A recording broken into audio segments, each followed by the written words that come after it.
ଜୟ ଜଗନ୍ନାଥ ସାଙ୍ଗମାନେ, ଆଜି ଆମର ନ୍ୟୁ ବ୍ଲଗକୁ ଆପଣମାନଙ୍କୁ ସ୍ୱାଗତ।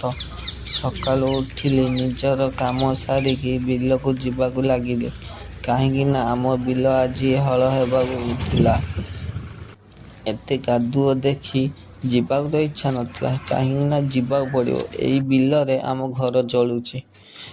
ବିଲ ପାଖକୁ ଗଲା ପରେ ଦେଖିଲି ବିପଦ ଲେଖା ହେଇଛି। ସେଠୁ ଦେଖିଲା ପରେ ଟ୍ରାକ୍ଟର ତ ବୁଲୁଥିଲା, କିନ୍ତୁ ଆମ ବିଲ ପାଖରେ ପହଞ୍ଚିବା ପାଇଁ ଆହୁରି ଘଣ୍ଟାଟେ ଲାଗିବ। ସେଠୁ ଦେଖିକି ଫେରିବାକୁ ଲାଗିଲି। ବାଟରେ ଆସିଲା ପରେ ଜାଣିଲେ ନିଜ କାମ ନିଜେ କରନ୍ତୁ ଆଜ୍ଞା। ନିଜ କାମ ଯଦି ନିଜେ ନ କରିବେ, ଆଜି ଏ ଦୁନିଆରେ କେହି ମୁଠେ ଖାଇତେ ଦେବେନି। ରହିଲି, ଜୟ ଜଗନ୍ନାଥ। ଭିଡ଼ିଓଟି ଭଲ ଲାଗିଥିଲା ଲାଇକ୍ ଆଣ୍ଡ କମେଣ୍ଟ। ଆଉ ଗୋଟେ ନ୍ୟୁ ବ୍ଲଗକୁ ଆପଣମାନଙ୍କୁ ସ୍ୱାଗତ। ରହିଲି।